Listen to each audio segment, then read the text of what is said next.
Hello, listeners. Today we're diving into a movie that explores the ultimate mystery, what happens after death. Five friends have embarked on a journey that most people are too afraid to even consider. Their relentless thirst for knowledge and their deep desires will lead them into a darkness where they'll face not just their own fears, but also a powerful force that is ready to consume them. What will happen when the line between life and death fades away? We'll find out today's story. The movie begins with Courtney driving with her younger sister Tessa. It seems like they've driven this route many times before because Courtney appears quite relaxed. However, this time, a tragic accident occurs. Courtney survives, but sadly, her sister Tessa is not as lucky. Now, the story jumps forward 9 years. Courtney is a medical student at Trinity Medical Center. We see her visiting a patient who has just had a heart attack. She gently tells the patient, "Your heart stopped beating for a while when you had the attack, but the doctors managed to bring you back to life. Did you see or feel anything during that time?" The woman looks at Courtney and says something unexpected. "You've lost someone you love." This strikes Courtney deeply. Before she can fully process what the woman means, the other medical staff enter the room and Courtney quickly changes the subject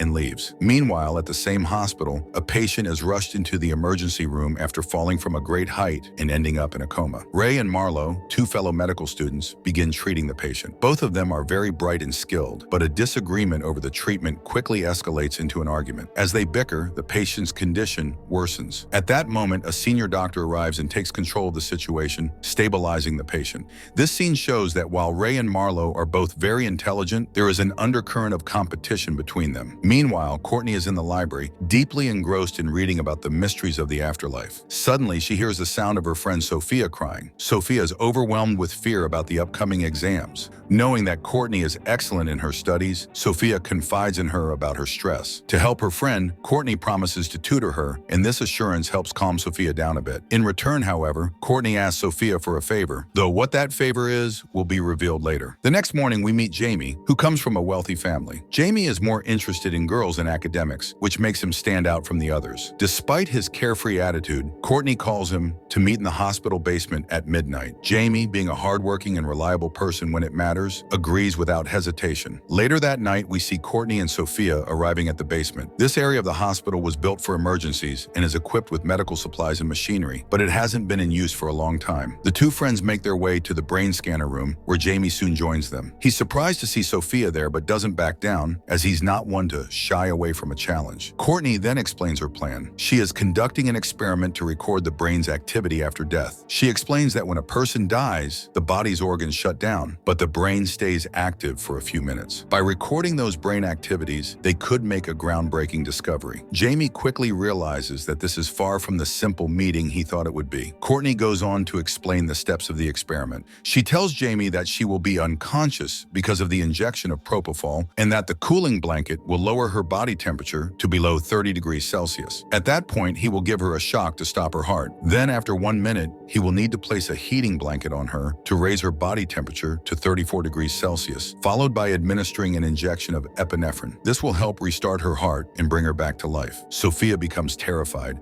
and questions what will happen if they fail to revive Courtney. Courtney reassures her, saying she signed all the necessary paperwork and that whatever happens will be her responsibility alone. Jamie, beginning to grasp the seriousness of the situation, tries to stop the experiment, calling it a bad joke. But Courtney isn't joking. She injects herself with the propofol and loses consciousness. Now it's Jamie's turn to place the cooling blanket over her. Sophia tries to stop him, terrified of the consequences, warning him that if anyone finds out, they will all be expelled from medical school. But despite her fears, Jamie continues. As soon as Courtney's body temperature reaches 30 degrees Celsius, Jamie shocks her heart. Her heartbeat stops. Courtney is now clinically dead. Now Jamie starts waiting for 1 minute, just as planned. During this time, we see something incredible. Courtney's soul leaves her body and starts floating upwards. The movie shows this in great detail. Courtney looks down and sees herself, Jamie, and Sophia, then passes through the ceiling to the floor above. She even floats through a patient who is having surgery. Before long, she's flying in the sky above the hospital, feeling as free as a bird. Meanwhile, Jamie and Sophia are recording Courtney's brain activity for exactly 1 minute. After that, they try to bring her back to life. Jamie uses the heating blanket and gives her a shot of epinephrine, but nothing happens. Courtney's heart doesn't start again. Both of them start to panic. Scared, Sophia quickly sends a message to Ray, asking him to come to the basement immediately. As soon as Ray reads the message, he runs straight there, which makes Marlo suspicious and curious, so she follows him. When Ray arrives, he asks, "What's going on here?" Sophia nervously explains that Courtney had stopped her own heartbeat as part of an experiment. Ray quickly takes charge, telling Jamie to start CPR and doubling the dose of epinephrine. By the way, I want to remind all of you listening that learning CPR is a very important skill. It can save lives, so please take the time to learn how to do it properly. It could be a superpower that helps you or someone you love one day. Back in the movie, Courtney finds herself on a beautiful bridge, surrounded by glowing lights. She feels happy and peaceful there. But as Jamie continues giving CPR, Courtney's heart starts to beat a little. Just when Sophia touches her, Courtney is suddenly pulled back from that other world and returns to her body. Everyone lets out a huge sigh of relief. She's alive. Courtney had really pushed Jamie to his limits, though not in the way he had expected. At this point, Marlo shows up and the group quickly heads to Courtney's house. Once there, they all watch the footage from the brain scanner together. This part is one of the most important moments in the entire movie. In the recording, it's revealed that Courtney's heartbeat stopped just a few minutes into the experiment. However, electrical activity can be seen in various parts of her brain. The areas where electricity is flashing include the ventral tegmental area, which controls hunger, thirst, and memory, and the amygdala, which deals with emotions like anger, stress, and emotional memories. Everyone watching is shocked. They realize they've just made history. The next morning, all the students and doctors gather to discuss the treatment of some critical patients. During the conversation, Marlo mentions that Courtney baked 2 kilograms of bread the night before because she suddenly remembered her grandmother's recipe from her childhood. Jamie is surprised to hear this, but it's only the beginning of strange events. While they are discussing the patients, Courtney starts diagnosing their illnesses one by one. She even suggests the correct treatments for conditions that the senior doctors hadn't been able to figure out. The doctors are stunned by her sudden expertise, but her friends begin to feel uneasy about what's happening to her. That night, something even more remarkable happens. Courtney starts playing the piano at a restaurant. She had given up playing the piano 12 years ago, yet she now plays like a seasoned professional. Marlo realizes that after the experiment, Courtney's brain is unlocking memories and skills that had been dormant. All the areas of the brain where they had seen electrical activity seem to be responsible for her improved abilities. Jamie, unable to hold back his excitement, announces that it's his turn next. We then see that Jamie has undergone the same experiment. His heartbeat is stopped, and he finds himself in another world, enjoying the experience. He's riding a motorcycle with a girl on the back, someone he seems to know well. They are both happy and carefree, but as they reach a dark, eerie street, the girl becomes frightened and suddenly disappears. Just then, Jamie is pulled back to life with a shock, his heart restarting. To celebrate Jamie's successful experiment, everyone has a party at home. The mood is joyful, and they all have fun. At one point, Jamie and Courtney run outside to play in the snow like children, enjoying the moment. During the party, Marlo asks Ray if he plans to do the experiment as well. Ray firmly refuses, saying he wants nothing to do with it. But Marlo, determined, declares that she will be next, and her turn will come tomorrow. The next morning, the senior doctor reviews the data from a patient and says something unusual. According to the data, this patient was about to have a massive epileptic attack, but it didn't happen. Jamie excitedly responds, "That's because I gave him an injection to prevent it." The doctor looks impressed and says, "You saved his life." Jamie feels proud of what he's done, but Marlo points out, "Both you and Courtney have changed after the experiment. Courtney's memory has improved, but your intuition, your ability to sense things before they happen, has gotten stronger." Suddenly, Jamie sees the girl who is sitting behind him on the bike in his vision. She's standing in the middle of the road, but a moment later, she disappears. This is the first sign that the experiment has a darker side. Now it's Marlo's turn for the experiment. She's nervous, but Ray reassures her, "Don't worry, I'll bring you back." As soon as Marlo's heart stops, memories from her entire life start flashing before her. She soon finds herself underwater, surrounded by bloody writing. The scene changes, and she sees a patient who had been stung by a jellyfish. Suddenly, she's in the water, surrounded by thousands of jellyfish, trapped in her own mind. Meanwhile, Ray and the others are working frantically to bring her back. After several intense moments, they manage to restart Marlo's heart with a shock, and she returns to the real world, gasping for breath. Everyone is relieved, and later they all head up to the hospital roof. As they relax, Sophia announces, "I want to do the experiment next." The group immediately protests, saying, "We can't do it now. The night staff will be here in 20 minutes. But Sophia insists, "I have to do it today. I need to improve my focus. Exams are coming up." Ray steps in in, warning her, "This isn't a game." Marlo almost didn't make it, but Sophia doesn't back down, saying, "I don't care how dangerous it is. I need this more than all of you." In the end, everyone except Ray agrees to help Sophia, and they head back to the basement to start the experiment. When Sophia's heart stops, she finds herself seeing a vision of her mother, who is forcing her to study. But in the basement, they hear someone approaching. Jamie runs to stop them, while Ray hurries to revive Sophia. In her vision, Sophia remembers her school days. She sees a girl who was brilliant in her studies, but out of jealousy, Sophia had leaked embarrassing photos of her to the entire school. The girl was publicly humiliated, and now in this vision, the spirit of that same girl appears, haunting Sophia. Ray and Marlo manage to bring Sophia back to life just in time. Jamie, on the other hand, sets off the fire alarm to distract the night staff, buying them enough time to escape. They quickly grab Sophia and run out of the basement, barely avoiding being caught. After completing the experiment on both Jamie and Marlo, everyone is feeling happy and excited. However, later that night, Courtney has a chilling experience. She sees her sister Tessa and follows her to the parking lot. Suddenly, everything around her shifts. Night turns into day. Courtney sees her old car with Tessa's body floating inside. Tessa's hand suddenly presses against the car window, and then everything goes back to normal. Shaken by this eerie vision, Courtney leaves, feeling disturbed. Meanwhile, Ray drops Marlo off at her house after the party. On the way, Marlo confesses something to him. 2 years ago, she had accidentally killed a patient named Cyrus. She had been working for 36 straight hours, and, in her exhaustion, gave him the wrong injection, which caused him to die from side effects. Marlo admits that during the experiment, she saw Cyrus, and now she is terrified. Ray comforts her, trying to ease her fear. Later that night, when Courtney arrives home, she hears something fall. She checks, but finds nothing out of place. Then, the radio turns on by itself, startling her. Unable to handle all the strange things happening around her, Courtney records a message for her friends. In the recording, she admits that the experiment wasn't really for science or discovery. She had done it to see her sister Tessa, because she felt responsible for her death. But ever since the experiment, she's been hearing voices and seeing things, and she's scared that she's losing her mind. Just as she finishes the recording, Courtney sees a light coming from another room. She goes in and sees Tessa again. Courtney asks, "Tessa, are you okay?" But Tessa looks at her with anger and starts coming toward her. Scared, Courtney runs, yelling, "Who are you?" Tessa grabs her, pulling her closer. Courtney struggles and manages to break free,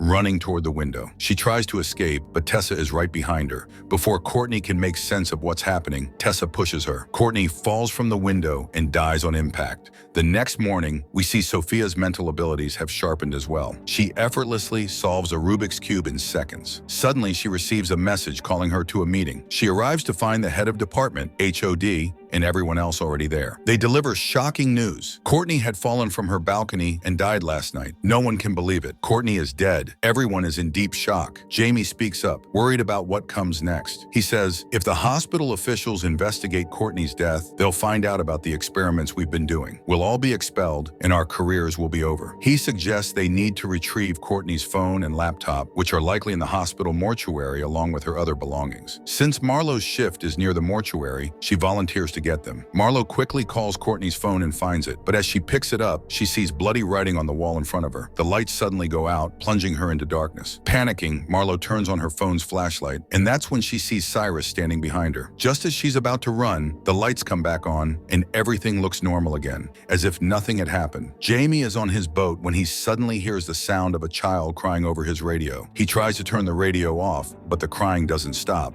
Frustrated and disturbed, Jamie grabs a knife and cuts the radio's wires to silence it. He places the knife on the table, but the crying continues. In a panic, Jamie reaches for the knife to protect himself, but it's no longer there. Fear takes over, and he rushes to the deck of the boat. As he tries to figure out what's happening, the girl's crying seems to follow him. In his panic, Jamie's foot slips, and he falls into the water. Struggling to swim to shore, he makes it to land, only to feel someone stab him in the hand. Meanwhile, Sophia leaves the hospital to go home, but something strange happens. Suddenly, the entire hospital is eerily empty. Scared, Sophia rushes to the elevator, but instead of moving normally, it shoots upward at a terrifying speed. Sophia frantically tries to stop it, and then, without warning, the elevator halts. The doors open, and she finds herself in the same classroom where she had leaked Irina's photos years ago. Before she can process what's happening, the elevator doors close again, and she is transported back to the normal hospital. Later, everyone gathers at a hotel where they watch Courtney's last recorded message. In the video, Courtney can be seen talking to Tessa, her sister. None of them can understand why Courtney was acting this way.